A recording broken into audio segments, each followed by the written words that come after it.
예수 안에서 축복합니다. 한 번 더 예수 안에서 사랑합니다. 예수 안에서 축복합니다. 예. 한국교회 역사를 이야기할 때 이수정이라는 이름을 빼놓아서는 안 됩니다. 한국교회 역사를 이야기할 때, 그리고 또 한국교회사를 보면은 이수정이라고 하는 이름을 열거하고 그에 관한 행적을 할 때 뭐 짧게는 한 페이지, 많으면은 뭐 5-6페이지까지 이 이수정에 대한 언급하는 것을 볼 수가 있습니다. 이 이수정이라고 하는 사람은 성경을 우리말로 번역을 했어요. 엄청난 사건이죠. 그리고 언더우드나 아펜젤라와 같은 선교사들에게 그 번역한 우리말 성경을 건네주었습니다. 뿐만 아니라 그들에게, 외국인 선교사들에게 우리말을 또한 가르쳐 주었습니다. 이 이수정이라고 하는 분이 얼마나 위대한 일을 했는지를 우리가 알 수가 있지요. 선교사들이 본격적으로 들어오기 전에 우리말로 기록되어져 있는 성경이 있었다는 거, 이거 엄청난 사건입니다. 정말 감사한 일이요, 위대한 일이.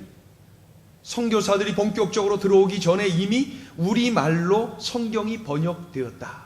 정말 감사한 일이. 그렇다면 이 이수정, 그는 누구이길래 이렇게 위대한 일을 할 수가 있었을까요? 그는 1882년 수신사 박영효의 수행원 자격으로 일본에 갔어요.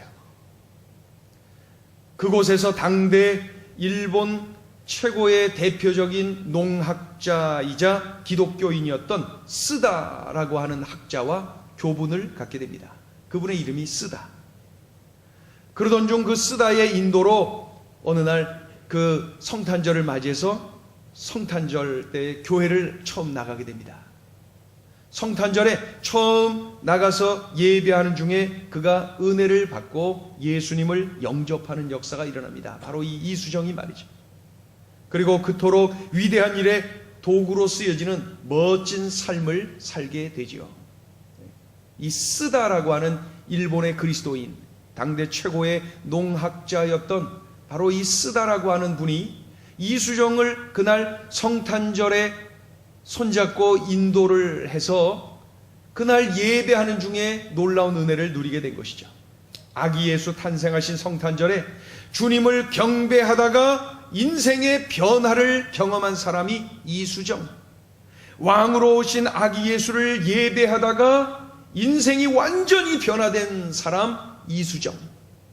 이수정은 성탄절이 낳은 위대한 한국교회의 거목이라고 할 수 있습니다. 아기 예수 탄생 소식을 들으면서 오늘 본문을 보니까 이 헤롯 왕은 시기와 질투의 함정에 빠집니다. 왜 헤롯이 아기 예수를 죽이려고 했을까요? 그것은 시기 질투해서 그렇습니다. 자신이 유대의 왕인데 또 왕이 난다고? 내가 이 자리를 어떻게 올라왔는데 또 왕이 난다고? 갑자기 시기 질투에 빠져서 감히 메시아와 경쟁을 치르고 있는 거예요. 어리석지요? 자, 읽어봅니다. 7절 8절 읽어요. 시작. 이에 헤롯이 가만히 박사들을 불러 별이 나타난 때를 자세히 묻고 베들레헴으로 보내며 이르되 와서 아기에 대하여 자세히 알아보고 찾거든 내게 고하여 나도 가서 그에게 경배하게 하라. 여기까지 괜찮네 이렇게 들리죠? 13절 보세요. 13절 시작. 그들이 떠난 후에 주의 사자가 요셉에게 현몽하여 이르되 헤롯이 아기를 찾아 죽이려 하니 일어나 아기와 그의 어머니를 데리고 애굽으로 피하여 내가 내게 이르기까지 거기 있으라 하시니. 주의 사자가 요셉에게 현몽하여 이르되 헤롯이 아기를 찾아 죽이려 한다. 그러니 애굽으로 피신하라. 헤롯은 동방 박사들에게 분명히 말했어요. 아기를 찾거든 나에게 알려달라. 나도 가서 그를 경배하리라. 말은 이렇게 했는데 속으로는 부글부글 끓고 있었지요. 내가 왕인데 또 뭐가 왕이래? 에? 내가 어떻게 이 자리에 올라왔는데 누가 또 왕이 된대? 얼마나 두려워했는지 말이죠. 불안해갖고 죽이려고 했던 거예요. 메시아를 죽이려고 한 거예요. 이 헤롯은 대제사장과 서기관들을 통해서 직접 확인을 했어요. 예수 그리스도가 베들레헴에서 태어날 것이다 라고 하는 미가 선지자의 예언대로 지금 그곳 베들레헴에서 태어난 것입니다. 단순한 탄생이 아니라 성경이 기록하고 있는 대로, 선지자가 예언한 대로 그대로 유대 땅 베들레헴에서 태어난다는 거예요. 그렇다면은 이것은 단순한 경쟁 상대가 아니라 메시아예요. 그리스도예요. 그렇다면 인정하고 받아들여야 되지 않습니까? 그런데 자신이 강한 양, 자신이 모든 것을 가진 양, 자신의 말 한마디면 모든 것이 되는 양 착각하고 교만에 빠져서 이 헤롯은 감히 메시아와 경쟁을 하고 메시아를 죽이려고 하는 어리석음에 처해지더라는 것이죠. 헤롯은 예수님과 맞먹으려고 하는 마음이 들었던 거예요. 왜 그랬어요? 왜 그랬을까요? 교만해서 그래요. 자신의 한계를 인정하지를 않아서 그래요. 아무리 왕이라 할지라도 자신은 한계가 있는 유한한 존재라는 것을 인정하지를 않고 있어요. 자신은 그 그리스도, 메시아, 예수 그리스도하고는 비교할 수 없는 존재라는 것을 인정하지를 않고 있어요. 자신이 가지고 있는 그 권력, 그 얼마 며칠 못 가는 그 권력, 그것을 붙잡고 그것으로 다 할 수 있는 양 착각에 빠지고 있는 것입니다. 이것이 우리에게 주시는 메시지입니다. 나의 한계를 인정하고 우리 주님을 높여드려야 할 우리 인생이 철저하게 자신의 능력, 자신의 권력, 자신이 가지고 있는 뭔가로 모든 것을 할 수 있다라고 교만에 빠져 있는 것, 그럴 때에 감히 메시아와 경쟁하는 멍청이가 되고 만다는 것입니다. 어리석음에 빠지고 만다는 거예요. 교만은 패망의 선봉이라고 그러지 않습니까? 거만한 마음은 넘어짐의 앞잡이라고 하지 않습니까? 바로 이 헤롯이 그런 거예요. 나의 한계를 인정하지 않고 나의 연약함을 고백하지 못하는 사람은 가장 연약한 자가 되는 거예요. 가장 미련한 자인 것입니다. 우리는 기억해야 돼요. 나 자신은 연약한 존재다. 나는 한계가 있는 유한한 존재다 라는 것을 늘 인정해야 되는 것입니다. 옛말에 권불십년이라는 말이 있습니다. 권불십년. 이 권세, 이 권력은 10년 못 간다. 그 말은 아무리 높은 권세의 자리에 올라가 있다 하더라도 오래가지 못한다. 그런 뜻이죠. 또 부불삼대라는 말이 있습니다. 부불삼대, 이것은 부유함이 3대를 가지 못한다. 내가 가지고 있는 이 물질, 그것이 3대를 가지 못한다. 이러한 말들은 무엇을 나타내주고 있나요? 인간의 한계, 인간의 연약함, 그것을 우리에게 깨닫게 해주는 좋은 말들입니다. 우리 앞에 놓인 한계를 인식하고 하나님께 엎드릴 줄 아는 그 겸손한 사람, 그 사람이 바로 지혜 있는 사람이요, 하나님의 능력이 임하고 하나님의 그 권능이 함께하는 삶을 누리게 되는 것이지. 나의 한계를 알면은 절대 교만하지 않습니다. 나의 한계를 알면은 하나님 앞에 엎드리거든요. 나의 한계를 인정하는 사람만이 진정으로 하나님 앞에 엎드리며 살아갈 수가 있어요. 헤롯 왕의 교만을 바라보면서 우리는 결단해야 돼요. 하나님, 저의 한계를 인정합니다. 겸손히 엎드리겠습니다. 내가 연약한 존재라는 사실을 인정할 때에만 예배다운 예배를 드릴 수가 있어요. 내가 연약한 존재라는 것을 인정할 때에만 기도다운 기도를 할 수가 있어요. 하나님 앞에 철저하게 겸손하게 순종하며 살아갈 수가 있는 것입니다. 이 교만, 우리가 평생 싸워야 될 그러한 쇳덩어리인 것이죠. 정말 중요합니다. 나의 연약함을 빨리 인정하세요. 나는 하나님의 은혜 없이는 살 수 없는 존재예요. 나는 하나님의 은혜 없이는 아무것도 못하는 연약한 존재예요. 여러분, 날마다 그것을 인정하고 고백하고 그것을 붙잡고 살아야 돼요. 그 사람이 강하신, 전능하신 하나님이 함께해 주시는 강자가 될 수가 있는 것입니다. 눈에 보이는 뭔가를 가지고 있다고 해서 강자가 아니라 우리 육안으로는 볼 수 없으나 그 천하를 만드시고 통치하시는 그 전능하신 하나님이 함께 하시는 그 사람이 바로 강자가 아니겠습니까? 하나님 앞에 굴복해서 연약함을 인정하면서 하나님을 높여드리고 하나님을 의지하여서 진정한 영적 강자들 되시기를 예수의 이름으로 축원합니다. 헤롯 왕이 질문을 합니다. 그리스도가 어디서 나겠느냐? 그때에 대제사장 그리고 서기관들이 주저하지 않고 아주 신속하게 대답합니다. 베들레헴입니다. 성경에 기록되어 있습니다. 선지자가 예언을 했습니다. 유대 땅 베들레헴에서 그리스도 이 메시아가 나실 것을 이미 예언했습니다. 아주 정확하게 알려주고 있어요. 이게 미가서 5장 2절에 기록된 말씀이죠. 그것을 다 알고 있는 대제사장, 그것을 다 알고 있는 서기관들이 질문과 함께 그냥 바로 답이 나옵니다. 예! 미가 선지자가 대답했습니다. 유대 땅 베들레헴에서 메시아가 나실 것을 말씀하셨습니다. 아주 분명하게 대답을 하는 것을 볼 수가 있어요. 신속하고 정확하게 말입니다. 그 정도로 성경을 꿰뚫고 있는 거예요. 그리스도가 탄생하실 것을 그들이 알고 있어요. 그리고 그리스도께서 어디에서 탄생하실 것조차도 알고 계셔요. 그러나 경배할 마음은 없어요. 그리스도를 경배하러 갈 마음은 전혀 없어요. 그리스도 탄생에 대해서 관심 없는데요. 별 관심이 없어요. 왕이 나셨는지 들어가셨는지 관심 없어요. 성경 그저 문자로만 빠삭하게 알 뿐입니다. 타락한 종교인들의 모습 아닙니까? 중요한 것은 우리에게도 이러한 모습이 있을 수 있어요.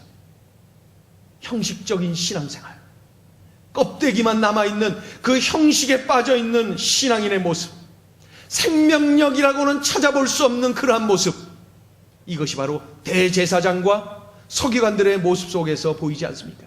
오늘 아침에 우리 교역자들 경건의 시간에 제가 이 부분을 가지고 도전을 했어요.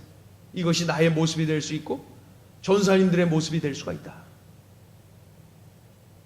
우리가 정말로 예수님을 믿는다 그러고 예수님을 전한다 그러고 예수를 위해서 살겠노라고 하면서 신학교로 뛰어가고 일생 그렇게 살겠다고 목사로 안수도 받고 이렇게 왔지만은 우리가 까딱하면은 바로 이렇게 형식에 매여 있는 종교인으로 그리고 생명력 없는 그러한 신앙인으로 전락할 수가 있다. 오늘 본문의 대제사장이나 서기관들의 모습이 나의 모습이 될 수가 있다.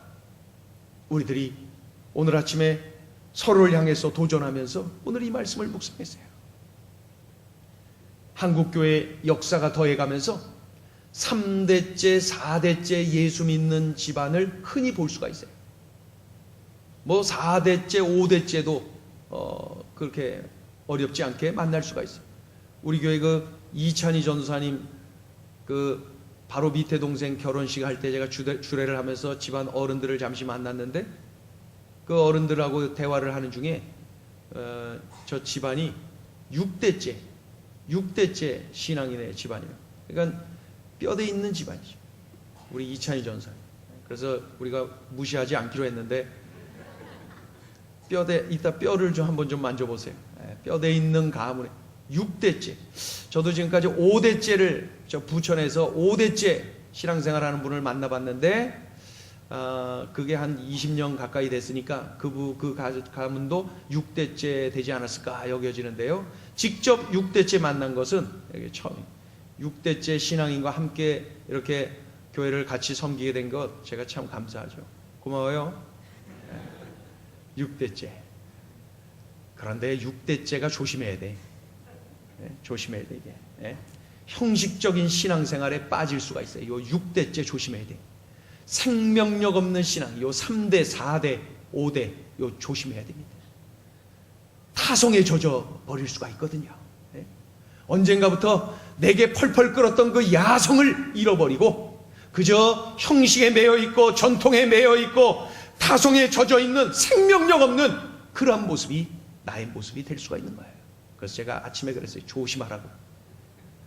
시커 뼈대가 있니 없니 높여줬다가 조심하라 그랬더니 다른 전사님들이 그래요. 아유 반전입니다. 반전이죠. 정말 조심해야죠. 예수님을 만나고자 하는 열정, 예수님께 영광 돌리고자 하는 열정, 그것이 자꾸 식어져. 헌신, 희생, 이러한 마음이 식어져요. 예배의 감격도 없어지고 늘 앉았던 그러한 자리, 그러한 예배, 그저 늘 드리는 예배, 자꾸 타성에 젖어져 가는 거예요. 그러다 보니 오늘 본문의 대제사장과 서기관들의 모습이 나의 모습이 되는 날이 오지 않을까 두려워해야 된다는 것입니다. 눈을 크게 뜨고 나 자신을 바라봐야 돼요. 나에게 아직도 이 야성이 남아있는가? 주님을 위하여 내가 모든 것을 버릴 줄 아는 그러한 야성, 주님을 위하여 언제든지 달려갈 줄 아는 야성, 주님을 위해서라면 내가 주님을 우선순위로 섬기며 언제든지 예! 대답하고 순종하고 내 몸을 던질 줄 아는 그러한 야성이 나에게 아직 있는지 언제나 나 자신을 돌아봐야 됩니다. 대제사장과 서기관들을 바라보며 우리의 모습이 그러한지, 그저 내가 그들을 손가락질만 하고 있는 것은 아닌지 나 자신을 바라보면서 우리는 깨어나야 돼요. 주님, 형식적인 믿음을 경계하겠습니다. 생명력 없는 믿음을 경계하겠습니다. 하나님, 나에게서 야성이 늘 펄펄 끓어 넘치기를 갈망합니다. 이러한 기도 제목이 우리에게 있어야 돼요. 8년 전에 우리 행복을 전하는 교회를 처음 개척할 때도 굉장히 추웠어요. 1월 1일이 주일이었는데 2006년 1월 1일에 이곳에 가서 첫 예배를 드리는데 그날 엄청 추웠어요. 계속 추웠죠. 추울 때 왔는데 이제 곧 8년째 되는 그런 날을 맞이하겠습니다. 그런데 제가 이 시간을 쭉 이곳에서 보내면서 가장 긴장하는 계절이 있다면은 겨울입니다. 왜냐하면은 눈 때문에 눈이 오면은요 왠지 그냥 힘들어. 그렇죠? 이 위치가 언덕이다 보니까 눈이 오면 힘들어. 눈. 예. 그래서 언젠가는 새벽 기도 올 때 차 타고 이렇게 올라오다가 잘못 이렇게 눈 안 치워진 데를 잘못 이렇게 갖고 고생을 한 적도 있고, 또 차 밑에다 내려놓고 올라가다가 구두 신고 올라가다가 한참 고생한 적도 있고, 그래서 요즘은 눈이 왔다 하면은 와서 차를 저 밑에다 대고 등산화 신고 그리고 올라옵니다. 등산화 신고 새벽 기도 등산화 신고 올라오는 목회자가 대한민국에 몇 명 안 될 거예요. 그죠? 몇 명 안 될 거예요. 제가 그 눈이 와서 요번 12월에도 벌써 2번 등산화 신고 올라왔어요. 그렇게 합니다. 눈이 오면은 눈을 치워야죠. 눈을 치우는 도구가 많이 있습니다. 그것을 갖고 치워야 되고, 또 눈이 오면은 염화칼슘을 뿌려야 됩니다. 염화칼슘을 뿌리려면은 2포대, 저기 정문 쪽에 몇 포대 지금 있고요. 또 저기 운동장 쪽 창고에 아주 꽤나 많은 염화칼슘이 지금 쌓여 있습니다. 눈이 오면은 어느 정도만 오면은 2포대 뿌리면은 해결이 되고, 꽤나 많이 왔다 싶으면 3포대는 뿌려줘야 됩니다. 그래서 먼저 이것을 치우고 뿌리는 것이 효과가 있습니다. 뿌릴 때는 저 위에 맨 아래 이제 골목으로 싹 들어오는 입구 부분이 자주 얼기 때문에 그 옆에 트럭이 꼭 세워져 있죠. 그렇기 때문에 좁기 때문에 얼면은 그 위로 올라가. 그래서 거기를 꽤나 많이 뿌려줘야 됩니다. 쭉 올라오다가 양쪽으로 갈라지는 길이 있는데 거기에다 또 좀 듬뿍 뿌려줘야 됩니다. 그리고 쭉 올라와서 그 주차장으로 들어와서 오른쪽 주차장으로 올라가는 그 부분에 아주 엄청나게 많이 뿌려줘야 됩니다. 예. 그래서 이것을 막 치우고 나서 뿌릴 때 이렇게 평범하게 뿌리다가도 그런 요소에는 분명하게 뿌려줘야 됩니다. 지난 주일에 여러분들이 올라오실 때 눈이 왔음에도 불구하고 편안하게 운전해서 올라올 수 있었던 것은 그 전날 토요일 밤 늦게까지 우리 청년들이 눈을 치우고 염화칼슘을 뿌렸어요. 3포대 요소마다 정확하게. 그래서 여러분들이 안전하게 올라올 수가 있었던 것입니다. 이렇게 우리는 알고 있어요. 겨울이 오면, 눈이 내리면 어떻게 해야 된다는 것을 이미 우리는 알고 있어요. 몸으로 겪어서도 알고 들어서도 자연스럽게 이것을 알고 있어요. 꿰뚫어 알고 있어요. 어디에 뿌려야 더 좋은지요, 효과가 있는지, 이걸 어떤 식으로 뿌려야 되는지, 그것을 우린 다 알고 있어요. 그래서 눈이 오면은 그저 우리 동역자들이 달려들어서 같이 하기만 하면 되는 것입니다. 눈이 오면 어떻게 해야 된다는 것을 알고 있어요. 그런데 얼마 전에 보니까 저 중동 국가에 이스라엘에 뭐 100몇십 년 만에 엄청난 폭설이 왔다. 또 이집트에도 막 눈이 막 수십 센치, 저기 요르단에도 50cm. 그 중동 국가, 그 사막 국가에 어떻게 이렇게 눈이 그렇게 많이 옵니까? 그런데 제가 며칠 전에 그 중동 국가에서 온 선교사님을 만나서 몇 시간 대화를 하다 보니 거기 눈이 많이 왔대요. 그랬더니 하시는 말씀이 아주 오래간만에 한 번씩 눈이 오면은 도시 전체가 마비가 된다는 거예요. 운전하다가 눈이 막 이렇게 온 날이 있었는데 미끄러지고 우리가 어떻게 해야 될지 몰라서 그냥 그 자리에 차들 다 놔두고 가버린대요. 그러면은 그냥 그 길이 다 막히는 거죠. 도시 전체가 마비가 된다는 거예요. 그들은 눈이 내리면은 어떻게 해야 되는지를 모르는 거예요. 혹독한 겨울이 오면은 어떻게 해야 되는지, 폭설이 내리면 어떻게 해야 되는지 그들은 그것을 모르는 거예요. 늘 사막 지역이고 늘 더운 나라고, 그러니 편안간에 어느 날 뜸하다가 눈이 한 번씩 오면은 정신이 없는 거예요. 쩔쩔매는 거예요. 어떻게 해야 될지 모르는 거예요. 여러분, 우리 인생에도 겨울이 올 수 있지 않겠습니까? 우리 인생에도 폭설이 내릴 때가 있지 않겠습니까? 나의 인생에도 혹독한 추위의 이 겨울이 찾아올 때가 있지 않겠습니까? 삶이 힘들어서, 그때 그 너무나도 힘들어서 그 장애물이 너무나도 커서 쩔쩔매고 있는 것은 아닙니까? 어떻게 해야 되는지, 어떻게 해야 되는지를 몰라서 쩔쩔매고 있는 것은 아닙니까? 삶 자체가 마비되어 버리는 것은 아닙니까? 중동 국가에 눈이 온 것처럼 말입니다. 우리 인생에 겨울이 온다는 거, 우리 인생에도 폭설이 내릴 때가 있다는 거, 이거 인정해야 됩니다. 인정해야 돼요. 이때 어떻게 해야 됩니까? 헤롯 왕처럼 교만에 빠져서 자신이 강한 양, 자신의 말 한마디면 모든 것이 되는 양 착각하며 교만에 빠져 있을 것입니까? 여러분, 안 돼요. 그러면은 망하는 것입니다. 그러면은 이때 대제사장이나 서기관들처럼 형식적인 신앙에 빠지고 그저 틀에 박혀있는 생명력 없는 신앙, 낡아 빠진 이 종교인의 모습으로 이겨낼 수가 있겠습니까? 안 됩니다. 절대 이겨낼 수가 없어요. 그러면 어떻게 해야 됩니까? 나의 인생에 이 겨울이 오면, 나의 인생에 이 폭설이 내리면 어떻게 해야 됩니까? 우린 나 자신의 연약함을 인정하고 빨리 하나님 앞에 엎드려야 됩니다. 나 자신의 한계를 인정하고 하나님 앞에 엎드릴 줄 알아야 됩니다. 나의 무능함을 인정하고 하나님 앞에 도움을 갈망할 줄 알아야 돼요. 살려달라고 부르짖을 줄 알아야 돼요. 하나님의 도움 없이는 아무것도 못한다는 것을 인정하고 고백하고 부르짖을 줄 알아야 돼요. 나의 도움은 천지를 지으신 여호와에게서 오니까 말입니다.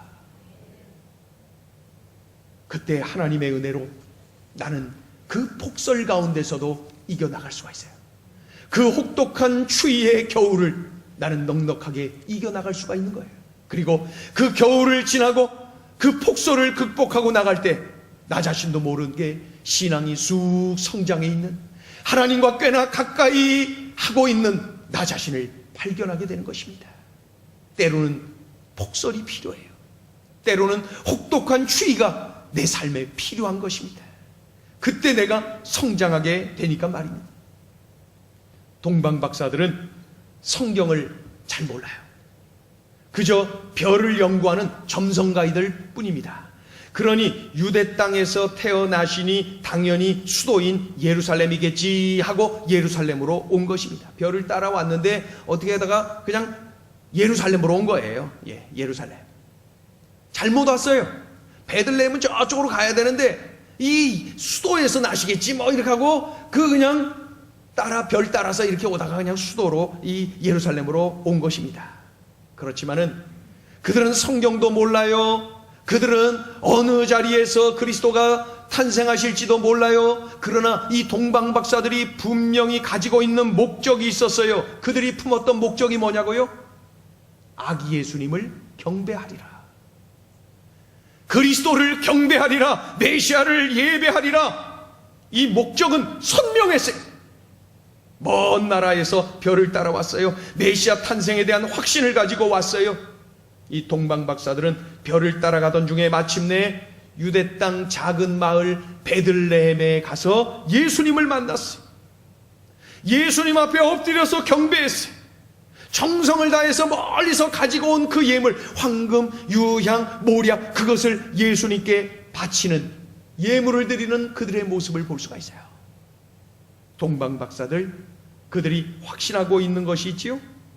태어난 이 아기가 특별한 왕이라는 사실, 특별한 왕이라는 사실, 그리고 그 아기를 겸손하게 경배해야 된다는 사실, 열정적으로 이를 높여야 된다는 사실, 그것은 그들이 분명히 확신하고 있었어요. 정성을 다해서 예물을 그 왕 앞에 올려드리는 모습을 봅니다. 우리는 이 이방인들인 동방박사들을 통하여서 진정한 예배자의 모습을 볼 수가 있어요. 진정한 예배자의 모습. 유대 땅을 다스리는 헤로드 왕에게서가 아니라, 대제사장에게서가 아니라, 서기관들에게서가 아니라, 이방인인 이 동방박사들을 통하여서 진정한 예배자의 모습을 우리가 볼 수가 있는 것입니다. 그토록 먼 거리에서 예배하기 위해서 달려왔어요. 마음과 정성을 다해서 예물을 준비하여서 왔어요. 자신들의 사회적 지위, 자신들의 그 체면, 자신들의 자존심 다 내려놓고 갓 태어난 아기 앞에 엎드려 그를 경배하는 그들의 모습이 바로 진정한 예배자의 모습인 것입니다. 동방박사들의 이러한 모습을 보면서 우리는 결단해야 돼요. 주님, 제가 동방박사들처럼 진정으로 예배하는 예배자가 되겠습니다. 제가 그러한 예배자가 되겠습니다. 삶 속에서 예배하고, 성전 안에서 예배하고, 나의 삶 전역이 예배하는 그러한 자리가 되기를 원합니다. 진정한 예배자로서의 삶을 결단해야 됩니다. 그뿐만이 아니에요. 이 동방박사들, 이 이방인들, 도대체 성경도 모르고 한 이 무식한 이들이 우리들에게 도전을 주고 있어요. 우리 12절을 같이 읽어요. 12절 시작. 그들은 꿈에 헤롯에게로 돌아가지 말라 지시하심을 받아 다른 길로 고국에 돌아가니라. 아멘. 동방박사들은 헤롯의 말을 듣지 않고 하나님의 말씀을 들었어요. 하나님의 말씀을 듣고 순종하는 모습을 볼 수가 있어요. 헤롯 왕이 말했잖아요. 나에게도 알려달라. 내가 가서 경배하리라. 속으로는 죽여야지.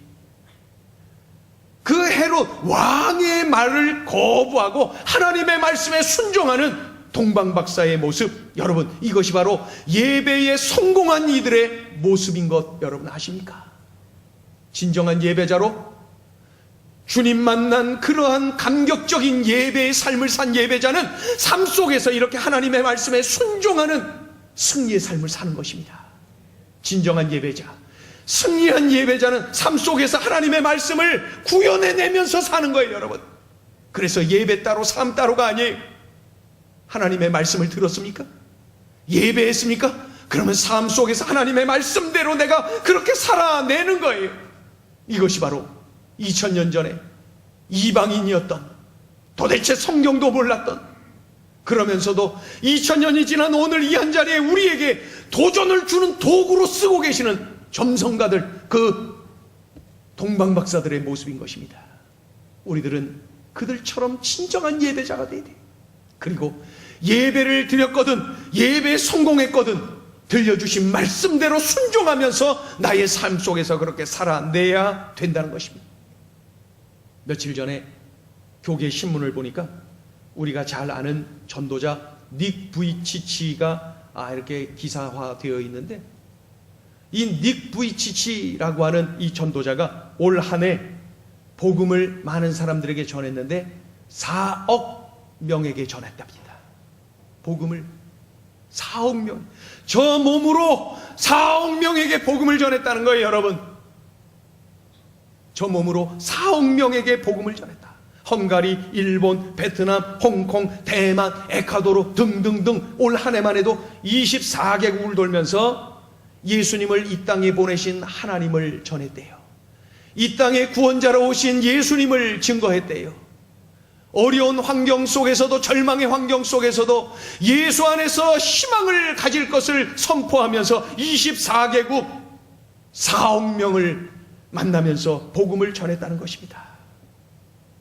그 중에 저 대만에 가서, 대만의 제2의 도시인 까오슝에서 복음을 전하는데 그 자리에 3만 명이 모였대요.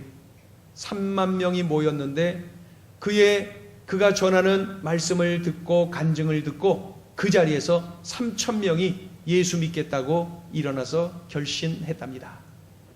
그는 안수기도를 하는데 안수기도를 하려면 머리에 손을 얹는 것이 일반적인 안수의 모습인데 그는 아시다시피 몸이 저러합니다. 그러니 안수기도를 제대로 할 수가 없죠. 그런데 그만의 안수기도가 있어요. 어떻게 해요? 상대방이 자신의 가슴에 손을 대라고 합니다. 그러면은 안수기도를 받는 사람이 안수자인 이 닉 부이치치 가슴에 손을 얹어요. 그리고 나서 닉 부이치치가 그를 위하여 기도하는 거예요. 이것이 닉 부이치치 안수기도예요. 그가 안수기도할 때 수많은 그 기도를 받는 이들이 뜨거운 감동의 눈물을 흘리곤 하는데 그 중에 저 헝가리 대통령 부부가 안수기도를 받으며 뜨거운 눈물을 흘렸답니다.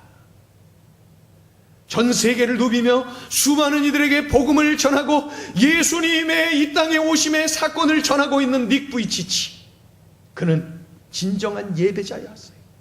진정한 예배자. 그는 성전에서 하나님께 예배하기를 늘 기뻐했어요. 예배하는 자리에 가는 것을 기뻐했어요. 예배하기를 즐겨했어요. 예배의 자리에 있는 것을 늘 감사했어요. 감격했어요. 성전에서 말이죠. 뿐만 아니라 그는 삶 속에서도 늘 예배하기를 기뻐했어요. 하나님 예배하기를. 성전에서도 예배하고 삶 속에서도 예배하고 늘 예배.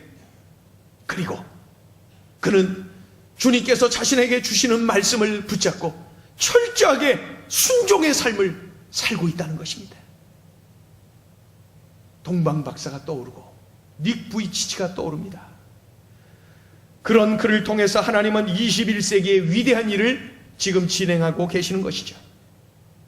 주님은 진정한 예배자 그리고 순종하는 자인 동방박사를 통해서 그리고 닉 부이치치를 통해서 위대한 하나님의 일을 이루고 계시는 거예요. 2000년 전에 진정한 예배자요 순종자였던 동방박사들, 그들은 성경도 몰랐어요. 그들은 누군가에게 설교도 듣지 못했어요. 그저 늘 별을 연구하던 중에 이렇게 와서 거기까지 온 것이죠. 닉 부이치치, 그는 남들처럼 건강한 몸으로 뛰어다니면서 복음을 전할 수 있는 형편도 되지 못해요. 절망 가운데 던져져야 될 그러한 상황 아닙니까? 하지만 이 동방박사나 닉 부이치치는 여러 가지로 열악해요. 불리해요. 그럼에도 불구하고 이렇게 멋진 도구로 시대를 뛰어넘어서 쓰임받을 수 있었던 것은 바로 그들이 바로 진정한 예배자요 진정으로 순종하는 자들이었기 때문에 가능했던 것이. 여러분, 도전이 되지 않습니까? 우리는 진정으로 예배하는 삶을 살아야 돼. 우리가 이 자리에서 예배합니다. 말씀을 들을 때 가슴이 뜨겁습니다. 그렇게 살기로 결단도 합니다. 그렇다면 이 성전 밖으로 나갈 때 그리고 여러분의 삶 속에서도 그렇게 살아내고 있는 것입니까? 하나님의 말씀에 왕의 말이 있었음에도 불구하고 왕의 말이라도 거역하면서 하나님의 말씀에 순종하는 순종의 삶을 살고 있는 것입니까? 여러분, 우리 그렇게 살면 좋겠어요. 그렇게 살아요. 기왕 예수 믿는 거 그렇게 살자고요. 세상이 예수 믿는 사람들을 조롱하고 있는 것 보이지 않습니까? 우리 그렇게 살기 정말 창피하지 않습니까? 예수 믿는 자답게 살아야 되지 않습니까? 그렇다면 이 두 가지를 붙잡으세요. 예배 그리고 순종. 예배, 순종. 오늘 은혜 받았습니까? 그러면 삶 속에서도 하나님의 말씀대로 살자고요. 뭐 연말에 송년회다 뭐다 모일 때에 세상 사람들과 똑같이 하지 마세요. 그 속에서 나를 지금 바라보고 있는 수많은 넌 크리스찬들의 모습이 보이지 않습니까? 그곳에서 내가 예수의 향기를 드러내야 되지 않습니까, 여러분? 내가 어디에서든 주님을 자랑하며 살고 전하며 살아야 되지 않습니까? 나보다도 훨씬 열악한 이들이 그렇게 주님을 위하여 살고 있는데, 선한 영향력을 끼치고 살고 있는데, 나는 지금 몇 대째 신앙생활하고 있고, 나는 이렇게 건강한 몸으로 눈이 와도 이 자리에 달려와서 예배할 수 있는 그러한 몸인데도 불구하고 나는 너무나도 미지근하고 행여나 교만에 빠져 있고 대제사장과 서기관들처럼 이 형식에 빠져 있고 생명력 없는 그런 모습으로 남아있는 것은 아닙니까? 이제는 달라져야 돼. 이제는 달라져야 돼. 여러분, 우리 그렇게 하면 좋겠어요. 그렇게 살면 좋겠어요. 그런 크리스천으로 남으면 좋겠어요. 그래서 나 때문에, 우리들 때문에 많은 사람들이 교회를 욕하고 그리스도인들을 욕할 때 다 그렇지는 않아. 내가 만난 사람들 중에는 그렇지 않은 사람들도 많아. 믿지 않는 이들 가운데서 그런 소리가 나오도록 해야 되지 않습니까?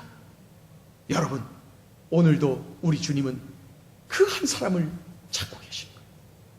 모두가 다 예수님 탄생에 무관심할 때, 모두가 다 예수님에 대해 적대감을 갖고 있을 그때에 동방박사라고 하는 핸디캡을 가진 그들을 통하여서 일하신 하나님, 2000년이 지난 오늘날 모두가 다 무시하고 멸시했던 그 닉 부이치치를 통하여서 위대한 역사를 이루고 계신 하나님, 그 하나님이 터치하시면은 우리들도 그렇게 쓰임받는 삶을 누리게 되는 것이죠.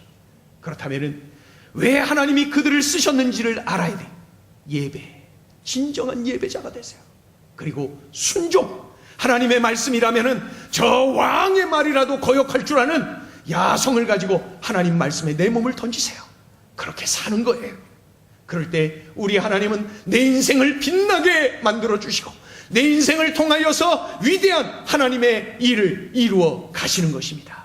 그렇게 쓰임받는 우리 행전 식구들 다 되시기를 주의 이름으로 축원합니다. 축원합니다. 기도합니다. 이 시간에 우리가 합심해서 기도하기를 원해요. 여러분, 기도하기를 원해요. 이 시간에 우리 합심해서 기도할 때 오늘 주신 말씀을 붙잡고 기도하기를 원합니다. 주님, 제가 이렇게 살게요. 왕이신 주님을 높이며 살게요. 나의 연약함을 인정하며 살게요. 형식적인 믿음, 생명력 없는 믿음을 회개하며 살게요. 동방박사처럼 닉 부이치처럼 진정한 예배자가 될게요. 순종하며 살게요. 그때에 우리 주님은 연약하지만 나의 삶을 빛나게 만들어주시고 일으켜 세워주시고 연약한 나를 통하여 하나님의 영광을 드러내시는 줄 압니다. 그러한 삶을 살아가기를 원합니다. 이 한 시간에 결단하며 회개하며 하나님 앞에 간절히 매달려 기도하기를 원합니다. 여러분, 통성으로 함께 기도하기를 원하는데 이 시간에 우리 소리내서 간절히 기도해서 함께 기도하겠습니다. 할렐루야. 하나님 아버지, 은총을 감사합니다. 고맙습니다. 우리들에게 아버지 들려주신 이 말씀이 귀하고 귀합니다. 하나님 아버지, 은혜의 말씀이 귀하고 귀합니다. 아버지 하나님이여, 왕이신 우리 주님을 높이는 예배자, 왕이신 우리 주님 말씀에 순종하는 순종자, 주여 이렇게 살아내게 하여 주시옵소서. 주님, 이렇게 살아 나의 삶을 책임져 주시는 하나님을 늘 경험하며 우리 하나님께 영광 돌리는 삶을 누리게 하여 주시옵소서. 하나님을 의지합니다. 하나님을 의지합니다. 하나님을 인정합니다. 하나님, 그렇게 살아내는 우리의 삶이 되게 도와주시옵소서. 우리 아버지 도와주시고 우리 아버지 인도하시고 역사하여 주시기를 원합니다. 하나님 아버지 은혜를 더하여 주시어서 세상 사람들과 똑같은 인생 되지 말게 하시옵소서. 대제사장 서기관들과 같은 그러한 모습을 벗어버리게 하시고 헤로당과 같은 이 교만도 벗어버리게 하시고 진정으로 겸손한 예배자, 진정한 예배자, 아버지여 닉 부이치치처럼 동방박사처럼 쓰임받는 인생 되게 하여 주시옵소서. 하나님, 그런 인생 살아내게 하여 주시옵소서. 하나님, 그러한 인생 살아내게 하여 주시옵소서. 하나님 아버지, 그런 인생 살아내게 하여 주시옵소서. 그런 인생 살아내게 하여 주시옵소서.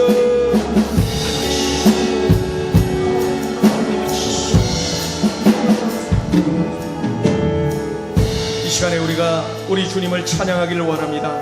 이 땅의 왕으로 오신, 왕 중의 왕으로 오신, 특별한 왕으로 오신, 내 삶의 왕으로 오신, 내 인생의 왕으로 오신 예수님을 찬양하기를 원해요. 그분을 높여드리기를 원해요. 그러면서 결단하기를 원해요. 왕이신 예수님, 일생 내가 진정한 예배자가 될게요. 왕이신 예수님, 세상의 어떤 권력 앞에서도 참으로 하나님, 그 진정한 왕이신 예수님의 말씀에 우선순위를 두고 순종하겠습니다. 결단하면서 이 찬양 올려드리기를 원해요. 예수 우리 왕이여,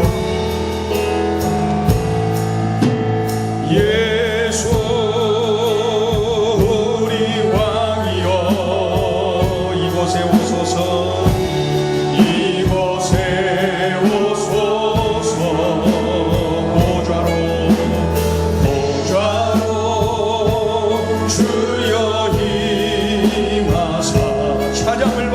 주소서. 찬양을 받아 주소서. 주님을 찬양하오니 주님을 찬양하오. 주님을 경배하오니 주님을 경배하오. 왕이신 예수님, 왕이신 예수여 오셔서 좌정하사 다스리. 우리 다같이 일어나셔서 예수 우리 왕이여, 예수 우리 왕이여, 이곳에 오소서, 이곳에 오소서. 보좌로 주여 임하사 찬양을 받아 주소서.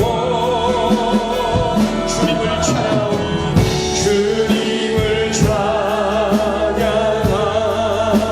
주님을 경배하오니 주님을 경배하오니 왕이신 예수여 오셔서 좌정하사 다스리소서. 주님을 찬양하오니 주님을 찬양하오. 주님을 경배하오니 주님을 경배하오니 왕이신 예수님, 왕이신 예수여 오셔서 좌정하사 다스리소서. 여러분, 이 시간에 우리가 한 번 더 기도하기를 원합니다. 왕 중에 왕이신, 특별한 왕이신 주님을 높이며 살겠습니다. 왕이신 예수님 말씀에 철저하게 순종하며 살겠습니다.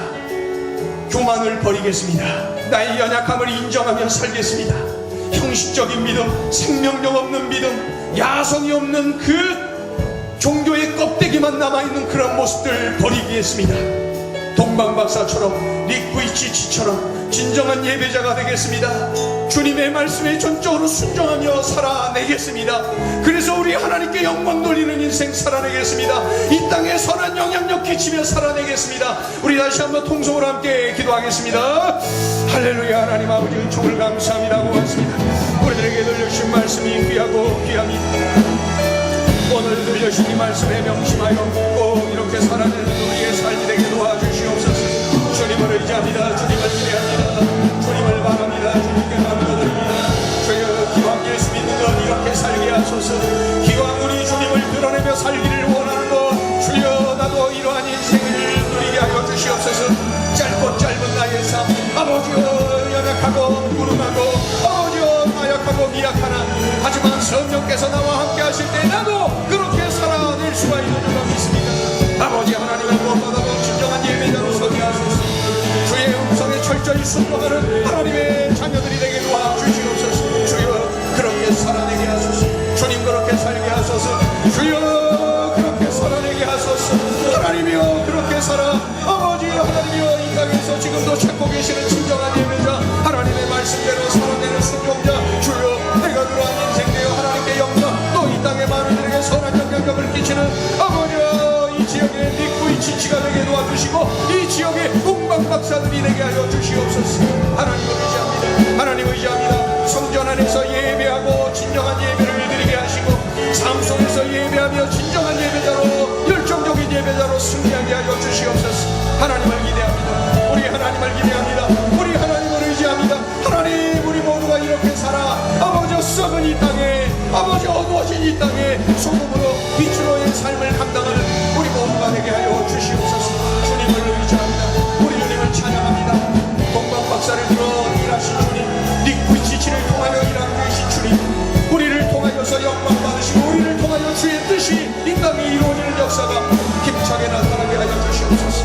하나님을 의지합니다. 우리 아버지 의지합니다. 우리 아버지 의지합니다. 영광 받으시옵소서. 영광 받으시옵소서. 우리 가정이 이러한 삶을 누리게 하소서. 야성이 회복되게 하소서.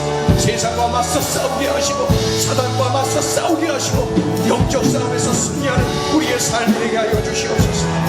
주여 찬양합니다. 감사합니다.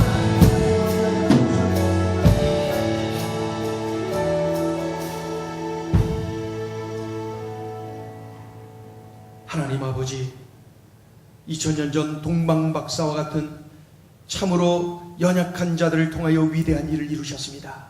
2000년이 지난 이 21세기에 닉 부이치치와 같은 그 연약한 자를 통하여서 위대한 일을 이루시는 하나님을 봅니다. 하나님, 그들의 공통점이 있어요. 진정한 예배자. 그들의 공통점이 있어요. 하나님의 말씀에 몸을 던지는 순종자. 주여, 우리의 삶이 이러하여서 우리를 통하여서 하나님이 영광 받으시고 우리도 이 땅에서 주님을 드러내며 살아가며 이 땅을 변혁시켜 나가 싸워 이기는 이 땅의 소금이요 빛이 되는 우리의 삶이 되게 하여 주시옵소서. 하나님이여, 세상이 우리 그리스도인들을 향하여 손가락질을 하고 세상이 교회를 정죄하고 있습니다. 하지만 주님, 우리들이 진정한 예배자요 순종자로 살아갈 때 내가 변화되고 우리의 가정이 변화되고 일터가 변화되고 얼마든지 놀라운 역사가 일어나는 줄로 믿습니다. 내가 강해서 내가 잘나서가 아니라 나를 통하여 일하시는 위대하신 하나님이 계시기 때문에 그러합니다. 전적으로 하나님을 바라보며 의지하며 우리들도 철저한 진정한 승리하는 예배자들 되게 하여 주시옵소서. 그리고 철저히 말씀에 순종하는 순종자들 되게 하여 주시옵소서. 주여, 꼭 이렇게 살아내게 하여 주시옵소서. 예수님의 이름으로 기도 올리옵나이다. 아멘.